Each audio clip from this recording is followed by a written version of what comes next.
the Wings with Matt Wade.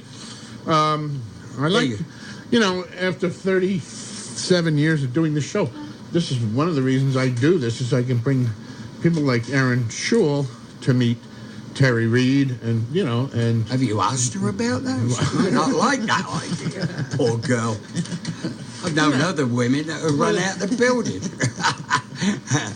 So we heard all from these two disc sets. Can I tell you? I'll tell you an interesting story, just because you left it rolling there. Sure. Is the hand don't fit the glove? Like Walk in my shoes. Now, the hand don't fit the glove. Now these songs. This is an interesting thing. It's funny how time slips When away. you said, "How did you grow up, Terry, in England?" Well, this is the same for Steve Winwood and a lot of us all in England. Right. You could never get the Beatles. They had people over here getting them records and hit records and all this stuff. Right. We couldn't get anything.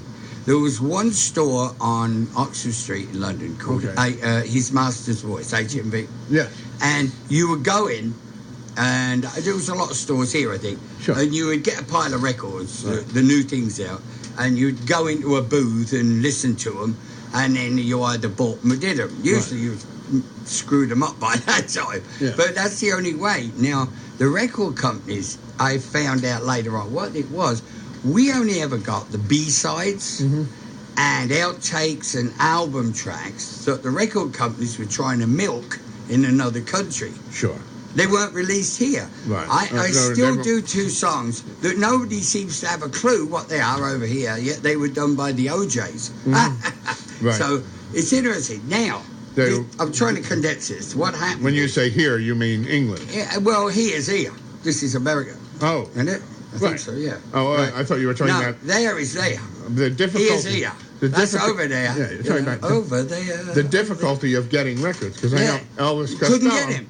Elvis Costello told me, That's true, see? His mother would, because he lived in Liverpool, his mother would go to the merchant docks, and the guys... the guys that would come back... would bring back Lenny Tristano records and all this other... You got it. Jazz stuff, and I said, That's right. Elvis, I'm really impressed you know Lenny Tristano. Now I'll tell you, here's the kicker. The kicker. This is now over there, not here. Yes. Not here, there. Right. So what's happened now, there's a big thing going on called Northern Soul. And I go home and I go, well, what do you mean Northern Soul? Yeah, right. I thought all the soul came from the South, right? Here. Right. From the U.S. And U.S. And what it is all of my counterparts, kids I went to school with, kids our age back then, right? Paul Rogers. In England. Paul Rogers. Well, he's a bit younger than him, but poor boy. No. But all us lot anyway, basically, were brought up on B-sides. Okay. And there's big concerts they run every week now that there's thousands of people go to just to listen to all these B-sides. I see. And funnily enough, two of those songs you just played, how the hell I got involved in it, but they play those songs like Hand Don't Fit the Glove. Right. I'm totally, absolutely stoked by it. Now, I turned up at one of the events, and hey, Terry, and they played the song, and they play all the OJs and all these really. It's fascinating because for those who really weren't that musically inclined back then, right? You hear all these different songs. American people go over there, and they hear all these things they never heard before. Right. Boom, boom. So it's very interesting what's going on with it. And how old are you at this point now? You're me 84. Well, it's the only way to get a compliment, right? You're, no, I'm 68. I'm 68. Okay. And Paul Rogers is probably 65. He's about 65, yeah. I would imagine, Right. He's a good lad. He's not. I know. So you're finding a career renaissance of sorts. Well, yeah. Back home in England. What goes around comes around, they say. Yes. Right. Or if he comes around, he'll go around. One or the other. Okay. No, it is. We're playing all over. It's funny with that Renaissance thing you say, because I got a gig on Saturday. Right. I get a call from Robbie Zander, who I've been working with, Joe Perry. Right. And he wants me to do the gig with him on, where is it? The PNC Art Centre, right? In Homedale. And I got to go sing the song that they had a big thing with called Speak Now. Okay. Right. So there's a blast. I couldn't believe it. Yeah. So that'd be fun. you have any merchandise support? You have any Terry Reid discs you can sell at the art center? No, I'm not. I'm just gonna do the gig. I'm just gonna run around. Right, and people will be aware of you next time you come back. I didn't bring me sandwich boards here. It's too much for the charge, you know. Okay. All right. So we're going to bring Aaron Schewel in. Okay. But what track do we want to hear from? Play River. From River. Yeah, this is an album a lot later on when I wasn't. Now, this is when I run out of helium. I wasn't on helium on this, so. Okay. You'll see, and immediately you'll notice the difference. Right? Okay. So this is when you're in your late 20s?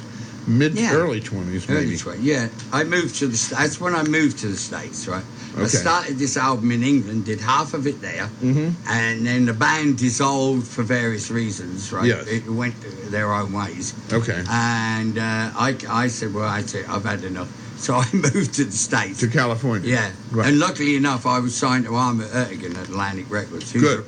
Who's a real man. You know? A real record man. The likes you'll never see again. Jerry Wexler was a good You know what I mean, good right? friend, So, yes. And he said, don't worry about it. Come over, hang out for a bit. I'll get you a house, get you somewhere, here's some money. And then just chill out a bit. And then he says, how about working with Tom Dowd? I went, are you serious? Yeah. Hey, my dream, this R&B. Right. So that's what happened. Very I good. ended up finishing the album with, so it's a mixture. So, But Rivers with Tom Dowd, with Willie Bobo on percussion. Yeah, how do I find the track here? Yeah, it's the first track, I think, River. Okay. No, No. it's the 6th track. It's the 5th track. Is it? Okay, we have to credit Terry Reid's bass player and band leader, Yeah, it's a George Capitalalis. George Capon, Capitanalis. and that's Greek. Yeah, everybody calls me the Greek. That's good enough. Yeah, George the Greek. Greek. So I'm sorry, track one. What's It's track 5, man. 5? Okay, Yeah, here it good. is. All right, so we're going to hear The River from Terry Reid here, and then we're going to bring Aaron Schewel in and play some cuts from her disc, which she's having a release party for Wednesday night in Asbury Park. So this is The River. Give us some background, Terry. Where This was done in recorded LA. Yeah, this track was recorded in what it was. with Tom Dowd. With Tom Dowd. Okay. Yeah. Lee Miles on bass. Yes. And me on guitar. That's basically all it was. And Willie Bobo, who extraordinary timbali player, right? Yes. From Count Basie and God knows Yes. what, you know. Right. He's unbelievable. Well- and he came in. Yeah. And yeah. It's funny, the trailer for the documentary that's being made about you, it opens with a guy I spent time with at the power station, Al Schmidt. Al Schmidt, yeah. Who's still in Laguna Hills, California, right? Yeah, he's the head of Capitol Records there. He runs the studios. Good. Yeah. Oh, he's a magic man. Tommy LaPuma passed away, but I spent like 3 days in the studio with Jimmy Scott, Tommy LaPuma, and Al Schmidt. Yeah, and they did George Benson, you see, all them early George Power Benson. Station in New York. Yeah.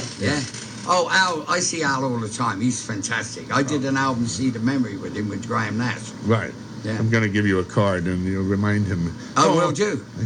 You met this guy at the power station. He'll remember. Oh, yeah, he remembers everybody, Al. Oh, don't worry about that, you know. Okay. Yeah. I'll say Rich, you know, Rich. 1993 it was, or something like that. Yeah. Okay, so here it is, The River, and this is somewhat later into your career. You're in your late 20s something like by this point. Okay.